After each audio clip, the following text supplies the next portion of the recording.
Government business. Order of the day number 7. Communications Legislation Amendment Combating Misinformation and Disinformation Bill 2024. Resumption of debate on the second reading. The question is that this bill be now read a second time, and I call the honourable member for Banks. Well, thank you, Deputy Speaker, and I'm very pleased to have the opportunity to speak on this bill, but I shouldn't be speaking on this bill because this bill should never, ever have been put before this parliament, Deputy Speaker. This is one of the worst pieces of legislation ever presented to the Australian parliament by a government. It is an appalling attack on free speech. It has no place in Australia, and it belongs in the bin.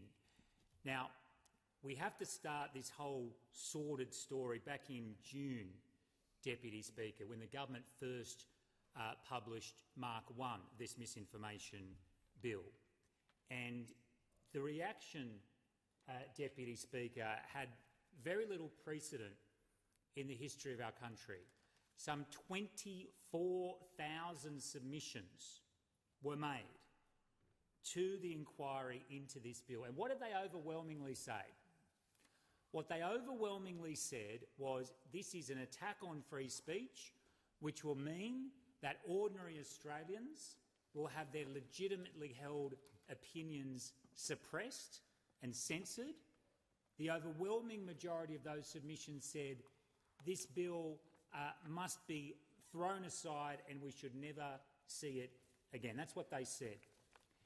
And so what the minister did, the communications minister, in November, so this process played out for about 6 months, and it was an unedifying process, Deputy Speaker. The bill was slammed by the Human Rights Commission, by the New South Wales Civil Liberties Council, by religious bodies, but frankly everyone pretty much, Deputy Speaker, because it was such an appalling piece of legislation. No one could quite get their head around the fact that the Albanese government had put this forward. And we know the Prime Minister he's not a detailed person, Deputy Speaker, so he probably hadn't read the bill. Probably hadn't read. I mean, he wouldn't have read the bill. But the Communications Minister presumably did, and thought it was a really good idea to put it forward. Anyway, we get to November.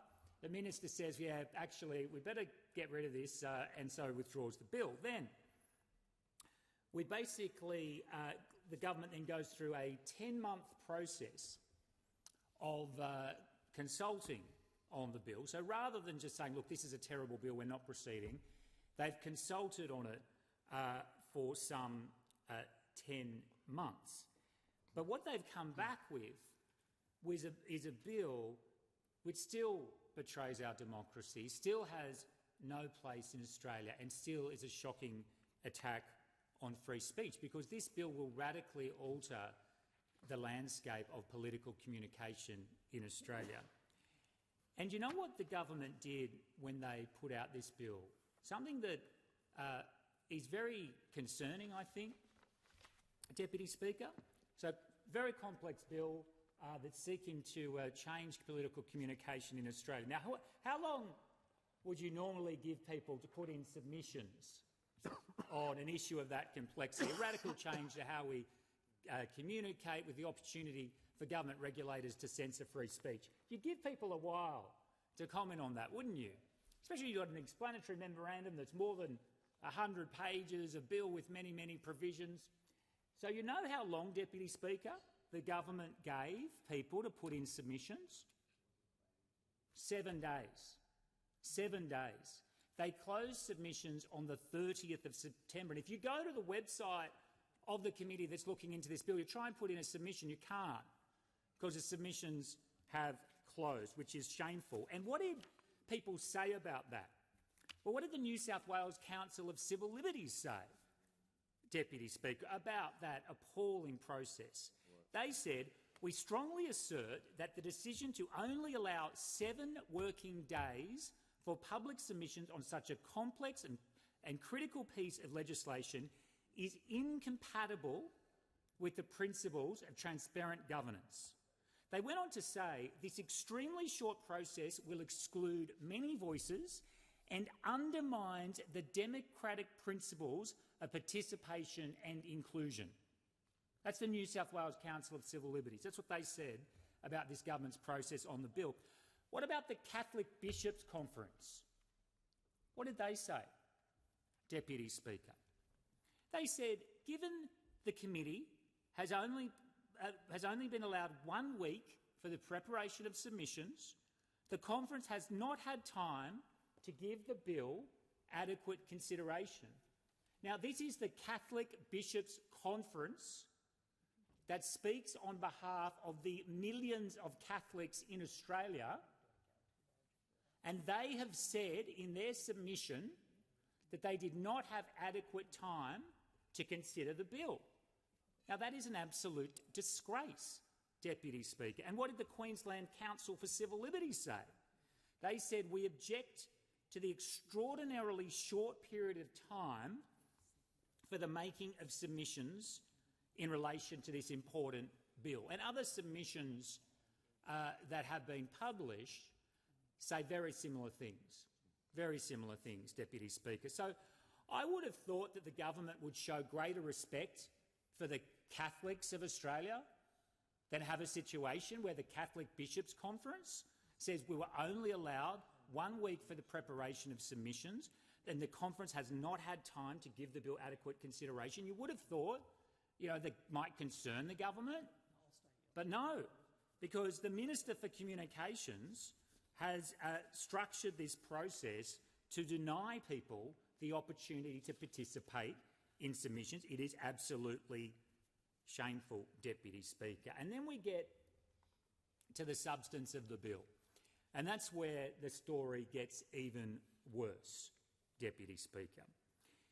The fundamental structure of this bill is to give the government regulator, ACMA, the Australian Communications and Media Authority, extraordinary powers to determine what is and what is not acceptable statements online, effectively.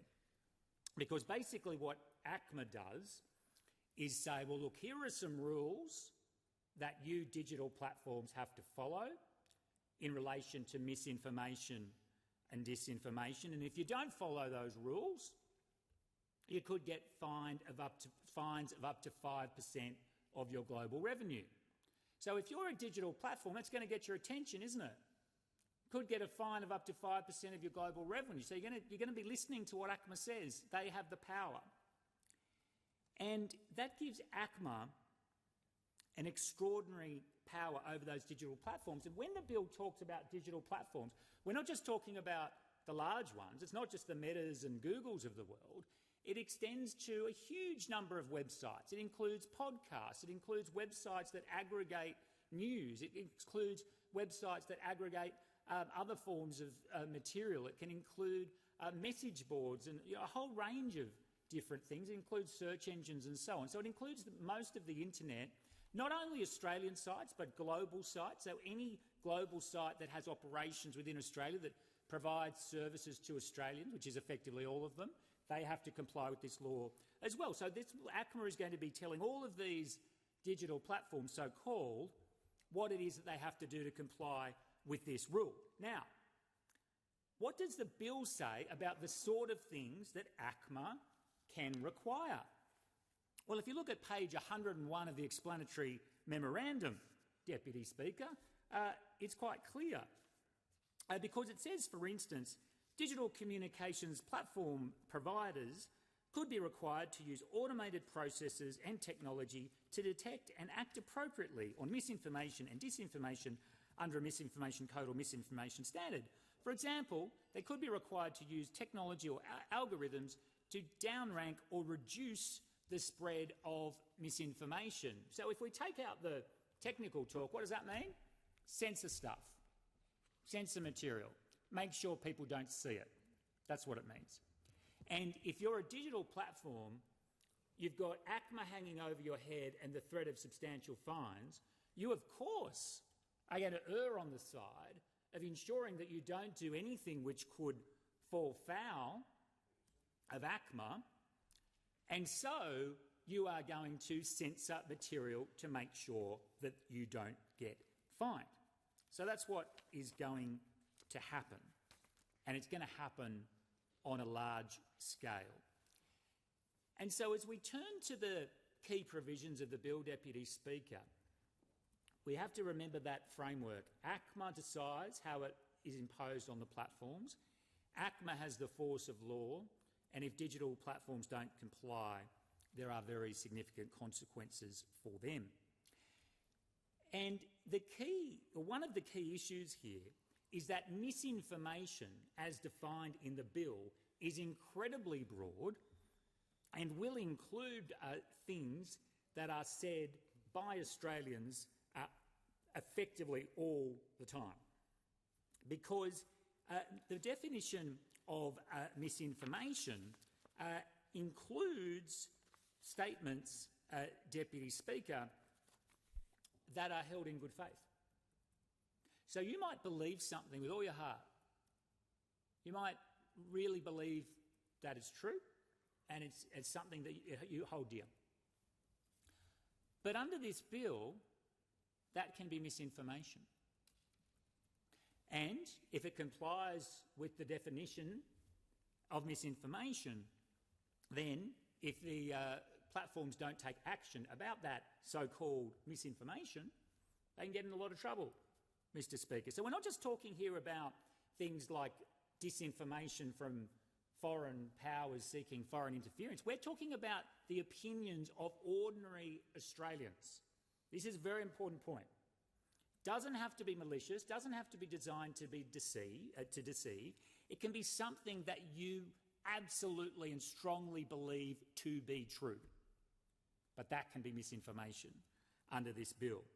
And so how do you work out then if something's misinformation under this bill? Well, there's basically two key elements to that. One is it has to be, according to the bill, reasonably verifiable as false, misleading or deceptive, and reasonably likely to cause or contribute to serious harm. And we'll come back to the second one later. But the first limb is reasonably verifiable as misleading. Now, think about that, Mr. Deputy Speaker.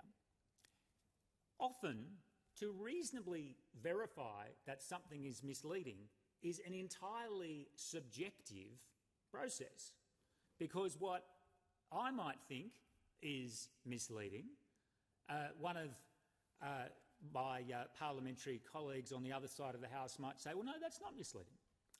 And what someone in the community thinks is misleading, others may disagree. And that's why in a democracy, what we do, we trust the superpower of the common sense of the average person. That is what democracy is all about.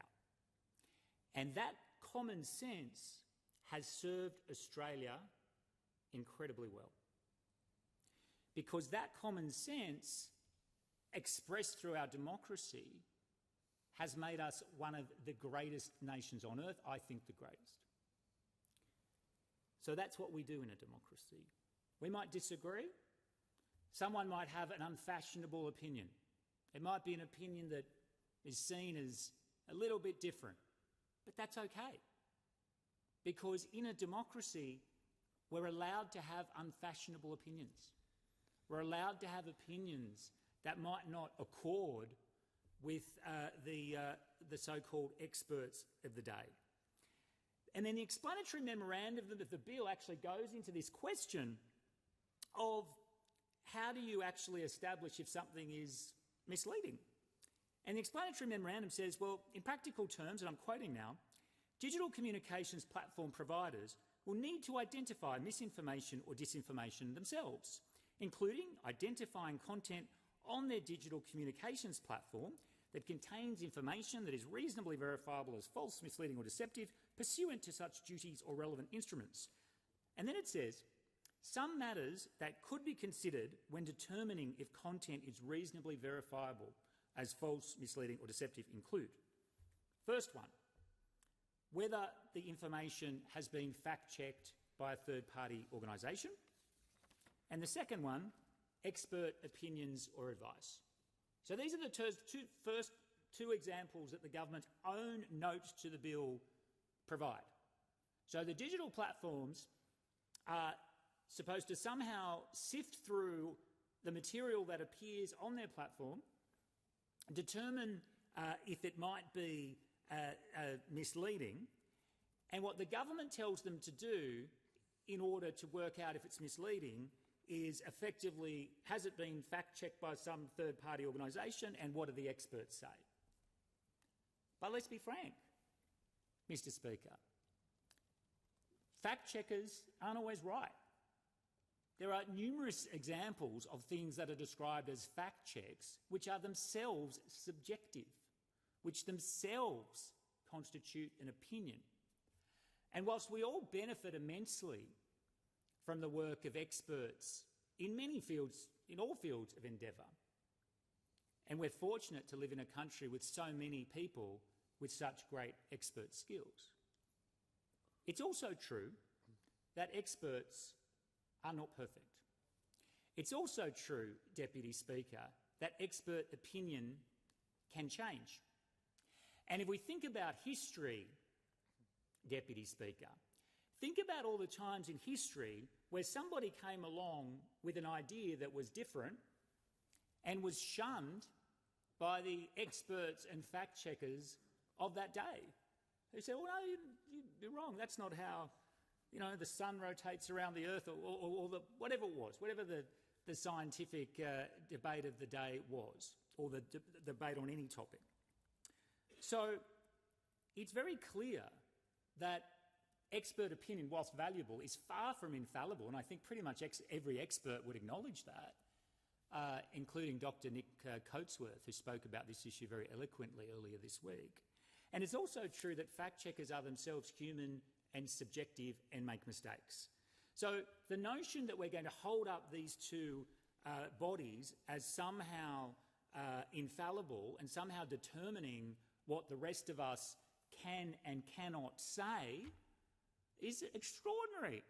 But it's actually in the legislation put forward by the Government of Australia. And I should note, Deputy Speaker, if you look around the world looking for similar legislation to this misinformation bill, you won't really find anything quite like this. Certainly not in places like the United States, certainly not in places like the United Kingdom or New Zealand or a whole range of places. This is a very radical proposal, Deputy Speaker. So the definition of working out if something is misleading is plainly absurd. Then the other thing that the digital platforms have to do, bearing in mind that the digital platform might be a podcaster, in Brunswick, it doesn't have to be some huge digital platform. The second thing they have to do is they have to assess 9 different matters under the bill, extraordinarily, to determine if it is likely to cause or contribute to serious harm. And it doesn't have to actually cause harm or be likely to cause harm. It only has to be likely to contribute to harm, which again is a very broad concept, as many people have pointed out. But what the digital platforms have to consider, and this is not optional, this is actually says must in the legislation. I'm going to quickly read out the things they have to do. They have to have regard to the following matters: the circumstances in which the content is disseminated, the subject matter of the information in the content that is reasonably verifiable as false, misleading or deceptive, the potential reach and speed of the dissemination, the author of the information, the purpose of the dissemination, whether the information has been attributed to a source, and if so, the authority of the source, and whether the attribution is correct, other related information disseminated that is reasonably verifiable as false, misleading or deceptive, and my personal favourite, H, any matter determined by the Minister. That was just extraordinary, Deputy Speaker. This is the Government of Australia that's put this forward. I mean, this is just an extraordinary thing. And I think it's particularly notable that in this list of things that has to be considered is the author of the information. So the digital platform is required to effectively conduct an examination of who is this author? Why, why would that be there? Why does the identity of the author have to be interrogated? And you just think about that in practice, Deputy Speaker, it is absurd. And as I said, the platform doesn't have to believe that harm has been caused. They don't even have to believe that harm is reasonably likely to have been caused. They just have to believe that it's reasonably likely that harm could have been contributed to, which is an extraordinary broad concept. And as I say, if you look at the submissions to this bill, they point these things out very, very clearly. But you've still got more to do if you're the digital platform. Your job is not complete, because you then have to assess whether or not the content is one of 32 categories of things that can be serious harm. And these are all the various things that are covered by the bill. Now, this is a very important point, Deputy Speaker. Within those 32 categories are elections and referendums. So elections are in, referendums are in. And if you look at page 47 of the explanatory memorandum of the bill, it says very clearly in relation to what is captured that it includes false, misleading or deceptive information about electoral candidates or referendum proposals which could have the effect of denying Australians the right to have a say in the conduct of public affairs based on informed choice. So, if something complies with the extraordinarily broad and convoluted definitions in this bill of misinformation, and it's about an electoral candidate, it might be the Prime Minister, might be the Minister for Communications, could be anyone, then the digital platforms will need to ensure that they are taking action to ensure they don't get fined by ACMA. And it also applies to referendums. Now, I seem to recall that we had a referendum not long ago. And I seem to recall, Deputy Speaker, that during that referendum, many arguments were put forward that the government didn't agree with. Those arguments were put forward in good faith by Australians who strongly disagreed with the referendum proposal. And it turns out that 61% of Australians had serious concerns about that referendum proposal too. But what did the government say every day in this chamber about those arguments that they didn't like about the referendum proposal? They said they were misinformation. But they didn't have this law then. But now they would. So what happens in the next referendum? What happens when people criticise the government of the day? And it might not be, it could be this government, it could be any government. And the government of the day says, well, no, that's misinformation and it breaches this law. So that is extraordinary. As I said, Dr. Nick Coatsworth made some important contribution this week talking about this issue also in the context of public health and the fact that whilst, of course, expert opinion on public health should be our guiding light, that doesn't mean that people shouldn't be allowed to take exception to it or disagree from time to time. And that clearly is a very sensible observation. It also includes imminent harm to the economy or a section of the economy. And how broad is that, Deputy Speaker? And how many things get said in this chamber every day that one could say could cause imminent harm to the economy or a section of the economy? And it also requires the platforms to determine how serious the consequences are of these various statements. But there is more, Deputy Speaker. Section 68 of the bill acknowledges the fact that the Minister for Communications has the power to personally order misinformation investigations and misinformation hearings. So we are here in the democracy of Australia. We've got an elected politician. We've got a bill before us that says that elected politician should be able to order an investigation into a digital platform if, in the minister's view, that digital platform isn't doing enough about misinformation or disinformation. And the minister can also order a public hearing on these matters, again, in one of the world's great democracies. So imagine the Voice scenario, Deputy Speaker. The minister says, look, I think digital platform X has misinformation about the Voice. I am ordering an investigation into that digital platform, and I'm also ordering public hearings. It's extraordinary that this is being contemplated in this legislation, and there are very serious consequences. If somebody doesn't appear before those inquiries or investigations, they can be fined. There are provisions under Section 202 of the Act for jail time as well if someone doesn't appear. So those powers are extraordinary. And then you've also got this completely unfair situation where some Australians are exempted but some Australians are not. So academics, scientists, artists, comedians, and nothing against any of those groups, Deputy Speaker, they all contribute immensely to our country, but they're not infallible. But if under this bill, if an ordinary Australian disagrees with, say, an academic about a topic, then as long as the academic is talking in the context of their job effectively, it cannot be misinformation, the statement made by the academic. But the statement made by the ordinary Australian can be misinformation.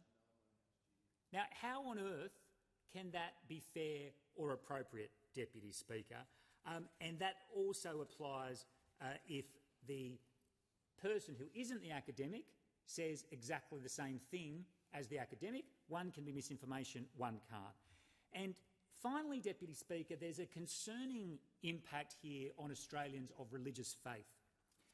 The government has included a so-called exemption for religion, but the exemption has enormous holes in it. And as the Catholic Bishops' Conference has said, and I want to quote from this, it leaves open the question of what is considered reasonable and whether a religious purpose extends beyond religious institutions to Australians practising or sharing their religious faith. It also leaves open to a judicial authority to decide what is and is not reasonable when it comes to expressing a religious belief, and whether the expression of religious belief is always for a religious purpose. As the conference has stated in numerous submissions on other items of legislation, it is suboptimal to have courts and tribunals adjudicate on the reasonableness of religious expression. And that is very concerning for Australians of faith, Deputy Speaker. So I'm conscious of the time, Deputy Speaker. This bill is a shameful attack on our democracy. It should never have been put forward. It is an appalling reflection on this government that it has been put forward.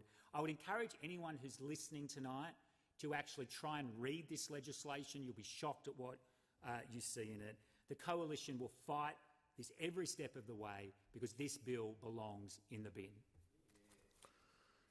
It being 7:30 p.m, I propose the question that the House do now adjourn.